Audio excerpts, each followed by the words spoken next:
Covid-19 et investissement immobilier. Baisse des prix, l'impact du Covid-19 sur l'immobilier en 2021.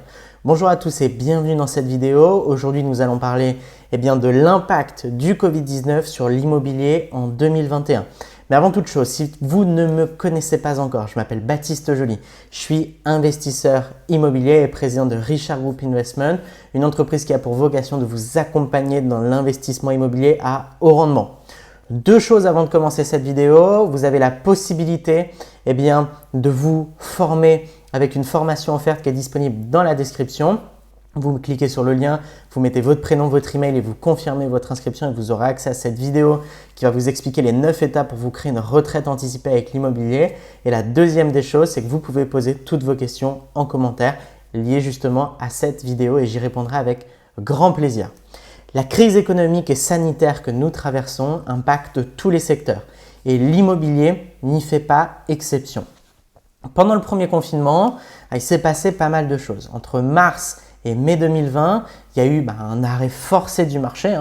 On a eu 80% de transactions immobilières en moins, ce qui est énorme. Depuis mai 2020, on a une reprise timide en termes de volume. Depuis, les notaires constatent une poursuite de l'évolution des prix avec une hausse globale de 5,9%, soit 5,6% sur le marché des appartements et 6,3% pour les maisons. Et depuis, le rythme de la hausse se poursuit et s'accélère.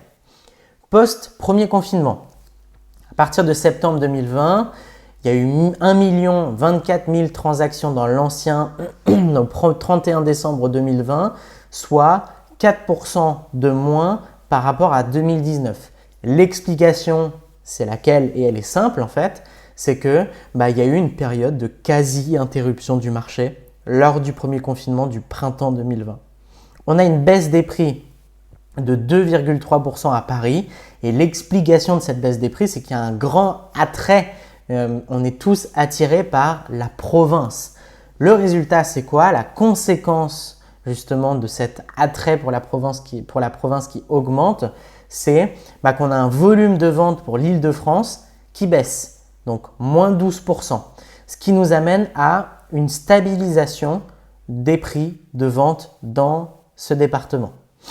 L'année 2021 se résume par un net ralentissement de la hausse annuelle des prix des appartements qui devraient se produire en province et la hausse annuelle des prix des maisons resterait quant à elle dynamique avec 6,3% d'augmentation. Donc post-premier confinement, on a des prix en hausse en province. La majorité des départements ont vu leurs prix augmenter entre 5 et 13%. Donc on a plus 11,5% à Dijon, plus 11,4% à Metz, plus 8,7% à Lyon, plus 7,7% à Grenoble, plus 7,5% à Besançon, 6,7% à Saint-Étienne, 5% à Strasbourg. On est sur un marché haussier. Donc plusieurs choses qui expliquent ça. J'en avais déjà parlé dans d'autres vidéos. La première des choses, c'est que les gens ont besoin justement de sortir de Paris.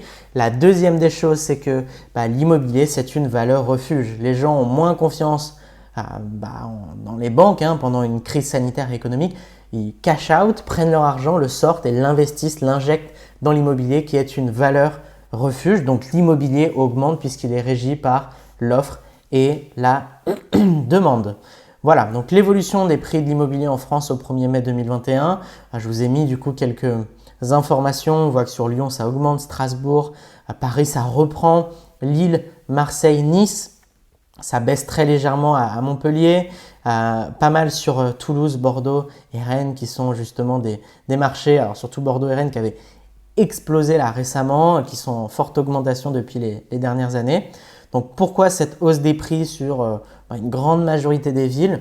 On a déjà la raréfaction de l'offre. La conséquence, c'est quoi? C'est qu'on a une tension sur les prix. Deuxième des choses, on a un durcissement des critères des banques pour l'octroi des prêts. Donc les ménages les plus aisés sont surreprésentés, ce qui engendre mécaniquement un déplacement de la courbe du prix vers le haut. Et on a aussi un autre phénomène qui est le fait que les vendeurs sont très ambitieux et proposent des biens à des prix toujours très ambitieux. Voilà. Si image en fait le sentiment qu'ils ont en ce moment. Ils sont très ambitieux. Donc, depuis mai 2021, on a une augmentation lente mais certaine du nombre d'acheteurs. Plus 10% à Montpellier, 9% à Rennes, 12% à Toulouse. L'explication, elle est simple. On a un taux d'emprunt très bas. Une baisse historique depuis décembre 2019.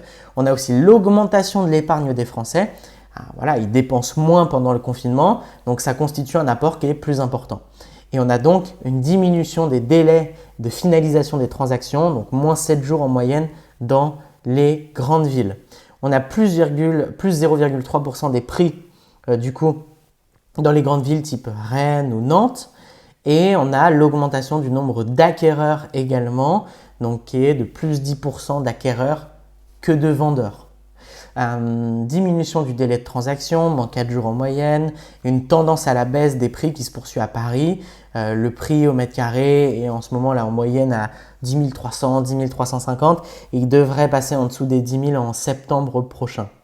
Voilà, j'espère que vous avez apprécié cette vidéo. Encore une fois, vous pouvez aller plus loin si vous le souhaitez avec deux choses. La possibilité de vous inscrire à une formation offerte dans laquelle je vais vous expliquer les 9 étapes pour vous créer une retraite anticipée avec l'immobilier. Et la deuxième des choses, c'est que si vous souhaitez vous former, vous faire accompagner par une équipe d'experts, que vous avez de l'épargne et une situation stable, vous avez la possibilité de réserver un appel avec un des membres de mon équipe pour qu'on puisse analyser votre situation et voir dans quelle mesure nous pouvons vous accompagner pour investir dans l'immobilier à haut rendement. Vous trouverez tous les liens dans la description. Je vous invite aussi à mettre un like à cette vidéo si vous l'avez appréciée et à me poser vos questions en commentaire si vous en avez. Je vous dis à très vite pour une prochaine vidéo. C'était Baptiste. Ciao, ciao.